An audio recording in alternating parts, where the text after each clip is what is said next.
తిరిగి BCN news కి స్వాగతం. తిరుమల లడ్డూ ప్రసాదంలో జంతు కొవ్వు లేదని సిబిఐ సెట్ ఛార్జ్షీట్తో అడ్డంగా బుక్కైన చంద్రబాబు తిరిగి ఇవాళ దొంగ అన్న తరహాలో దుష్ప్రచారం చేస్తున్నారని మాజీ మంత్రి కురసాల కన్నబాబు ఆగ్రహం వ్యక్తం చేశారు. కాకినాడలోని తన క్యాంపు కార్యాలయంలో మీడియాతో మాట్లాడుతూ ఎలాంటి ఆధారాలు రిపోర్ట్ లేకుండానే లడ్డూ ప్రసాదం కల్తీ అయిందంటూ ఆరోపణలు చేయడం ద్వారా శ్రీ వెంకటేశ్వర స్వామిని రాజకీయాల్లోకి లాగిన చరిత్ర కూడా చంద్రబాబుకే మిగిలిందని మండిపడ్డారు.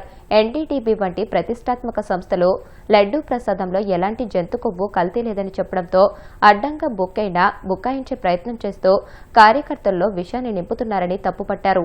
వెంకటేశ్వర స్వామిని రాజకీయాల్లోకి లాక్కొచ్చిన ఆ చరిత్ర కూడా చంద్రబాబు నాయుడికే మిగిలింది.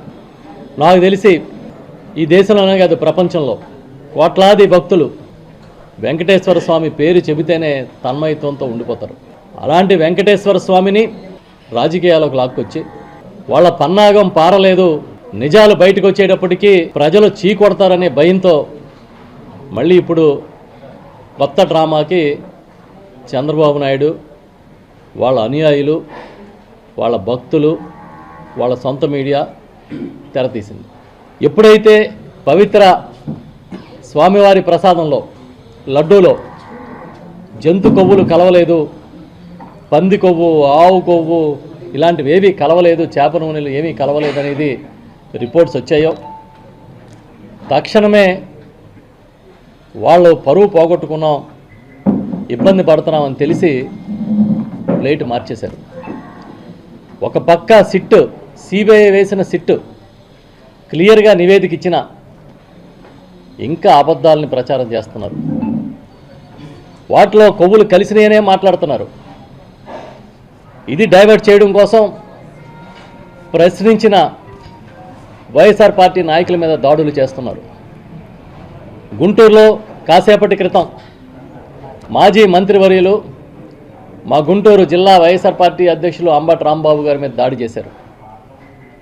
చాలా దుర్మార్గంగా ఆయన పైన దాడికి ప్రయత్నం చేశారు. నిన్న సాయంత్రం మరో మంత్రివర్యులు, మాజీ మంత్రివర్యులు, మహిళా మంత్రి శ్రీమతి విడుదల రజనీ గారు ఆలయంలో పూజలకు వెళ్తే అక్కడ ఆమె మీద దాడికి ప్రయత్నం చేస్తే వైఎస్ఆర్ పార్టీ కార్యకర్తలు తిప్పికొట్టారు.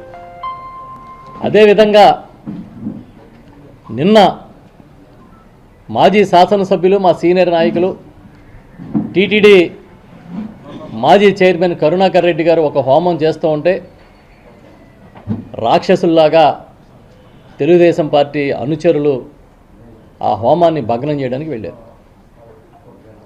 అంటే ఇవన్నీ డైవర్షన్.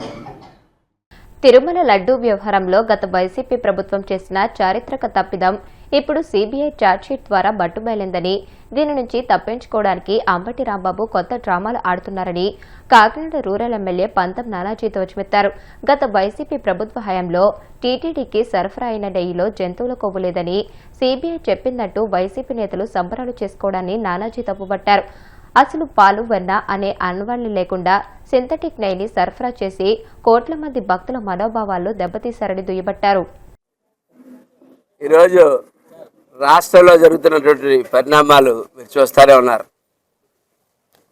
కొన్ని కోట్ల రూపాయలు, వందల కోట్ల రూపాయలు స్కామ్, డబ్బుల మాట అలా ఉంచితే హిందువుల యొక్క మనోభావాలు దెబ్బతినే విధంగా మనం ఎంతో పవిత్రంగా చూసుకునేటువంటి తిరుపతి వెంకన్న బాబు విషయంలో ఘోరమైన తప్పు చేసి సిట్లో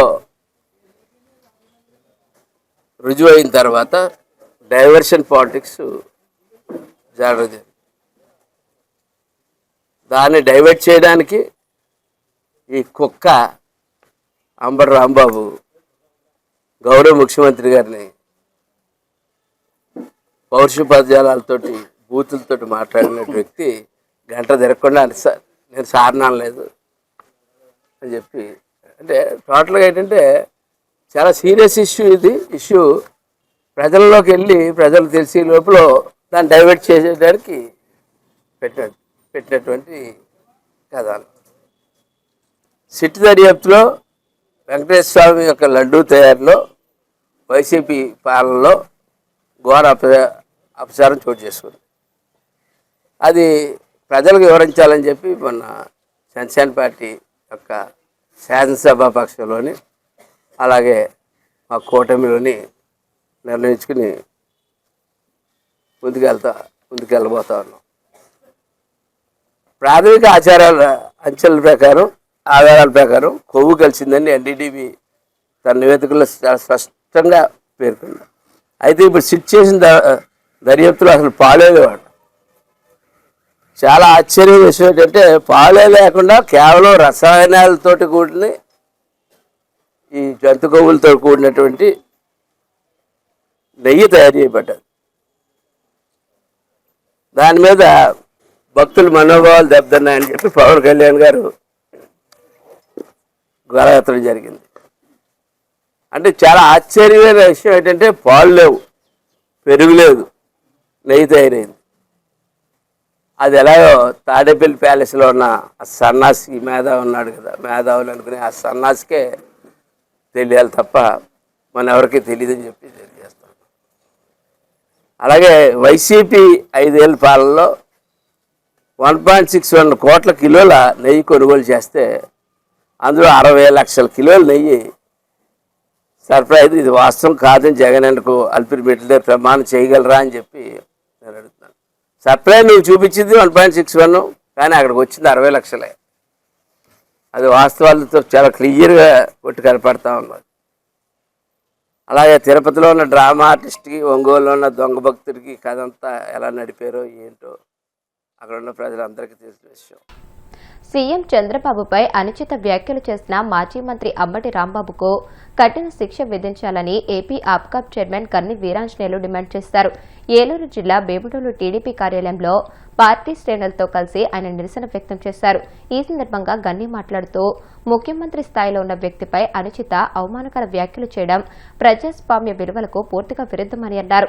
ఇటువంటి వ్యాఖ్యలు రాజకీయ వాతావరణాన్ని కలుషితం చేయడమే కాక సమాజంలో ఉద్రిక్తలకు దారితీస్తాయని అన్నారు. అంబటి రాంబాబు చేసిన వ్యాఖ్యలపై ప్రభుత్వం వెంటనే స్పందించి చట్టపరమైన చర్యలు తీసుకోవాలని ఆయన డిమాండ్ చేశారు. ఎవరైనా సరే రూలు రెగ్యులేషన్ మాట్లాడి దారుణంగా మాట్లాడి సమాజంలో వాడకూడని పదాలు వాడి అమ్మలాల్ని తిట్టుకునే సంస్కృతి ఎక్కడి నుంచి వచ్చింది జగన్మోహన్ రెడ్డి? నీకు ఒకటే చెప్తున్నా, నీకు కానీ నీ పార్టీకి కానీ, నువ్వు రప్పారప్పంతం కానీ లేదా గొర్రెపోతున్నట్టుగా నరికేస్తామని కానీ, లేకపోతే నిన్న మాట్లాడినటువంటి దారుణమైన మాటలు నువ్వు మాట్లాడనని చెప్పి కూడా ఈ కూటమి ప్రభుత్వానికి ఏ విధమైన ఇబ్బంది కూడా ఉండదు. ఎందుకంటే నీ రాక్షస మనస్తత్వం, నీ సైకో మనస్తత్వం ఈవేళ రాష్ట్ర ప్రజలందరూ కూడా చూస్తూ ఉన్నారు. ఎంత ఘోరం, ఎంత నీచం. ఏదైనా మాకే ప్రతిపక్షంలో మేము కూడా ఉన్నాం. ఎక్కడైనా సరే మాలో కూడా అక్కడక్కడ కూడా తప్పులు జరిగి ఉండవచ్చు. కానీ ఎప్పుడు కూడా తప్పుని తెలుగుదేశం పార్టీ కానీ జనసేన పార్టీ కానీ ఎప్పుడు తప్పుని ఎప్పుడు సమర్థించలా. మరి అటువంటి నువ్వు ఈవేళ జగన్మోహన్ రెడ్డి నిన్న రాత్రి మాట్లాడుతూ ఒక ట్వీట్ చేశాడు. ఆయన 1 సైడ్ మాట్లాడుతున్నాడు అతను అంబటి రాంబాబుకి సపోర్ట్గా. నువ్వు మాట్లాడేది ఒక నాయకుడు అయితే, మాజీ ముఖ్యమంత్రి అయితే, ప్రతిపక్షం కానీ ప్రతిపక్ష నేత అని చెప్పుకుంటావు కదా నువ్వు. అటువంటి నేత అయితే ముందు అంబటి రాంబాబు తప్పని నువ్వు ఏదని చెప్పు. అప్పుడు నీ నాయకత్వం, నీ మాటలు కానీ జనాలు వినిపిస్తుంటావు తప్ప నువ్వు ఎంతసేపు చంద్రబాబు నాయుడు గారిని పవన్ కళ్యాణ్ గారిని టార్గెట్ చేసి మాట్లాడితే ఈ ప్రజలందరూ కూడా నమ్ముతారని చెప్పి నువ్వు భావిస్తే అది మరి చట్ట విరుద్ధం, ఘోరాతి ఘోరం. రాష్ట్ర ప్రజలందరూ కూడా, ముఖ్యంగా రాష్ట్ర ప్రజలందరూ కూడా గమనించాలి. ఇటువంటి నాయకుడు జగన్మోహన్ రెడ్డి అటువంటి సైకో మనస్తత్వం కలిగినటువంటి నాయకుడు మన గనక పరిపాలన చేస్తాడని చెప్పి ఒకసారి ఊహించుకుంటే ఈ రాష్ట్ర పరిస్థితి ఏంటో ఒకసారి ఆలోచించుకోవాల్సిందిగా ప్రజలందరినీ కూడా నేను కోరుతా ఉన్నాను. చంద్రబాబు నాయుడు గారిని కానీ, అలాగే పవన్ కళ్యాణ్ గారిని కానీ, మరి మోదీ గారు అక్కడ ప్రధానమంత్రి ఉన్న వారి పార్టీకి కానీ నేను ఒకటే చెప్తా ఉన్నా, అవసరమైతే చట్టాన్ని పక్కన పెట్టండి. 1-2 విషయాల్లో ఖచ్చితంగా అంబటి రాంబాబు మాట్లాంటి నాయకులు కానీ, వాడు మాట్లాడేంటో మాటలు కానీ భవిష్యత్తులో కనుక ఏదైనా మనం కనుక ఇప్పుడు మీరు ఊరుకుంటే మేమేం మాట్లాడినా చెల్లుతుంది, మమ్మల్ని ఎవడో ఏం చేయలేడన్న ఉద్దేశంతో ఈ సమాజాన్నే పెడదావ పెట్టించేటువంటి ఈ పెడదాడులను కనుక పెంచి పోషించినట్లయితే అధికారంలో ఉన్న మనం కూడా తప్పు చేస్తుందన్న మరి విషయాన్ని మీరు గమనించవలసిందిగా చంద్రబాబు నాయుడు గారికి, పవన్ కళ్యాణ్ గారికి నేను విజ్ఞప్తి చేస్తూ వార్తలు ముగించే ముందు ముఖ్యాంశాలు మరొకసారి. శాంతి భద్రతలకు విఘాతం కలిగించేందుకు అంబటి ప్రయత్నిస్తున్నారన్న హోంమంత్రి అనిత. కల్తీ నెయ్యి స్కామ్ నుంచి డైవర్షన్ పాలిటిక్స్ చేస్తున్నారని ఆరోపణ. కందుకూరులో టీఆర్ఆర్ ప్రభుత్వ డిగ్రీ కళాశాలలో మియావాకీ ఫారెస్ట్ ప్రాజెక్టును ప్రారంభించిన ఆనం. 2,000 మంది విద్యార్థులతో కలిసి మొక్కలు నాటిన మంత్రి.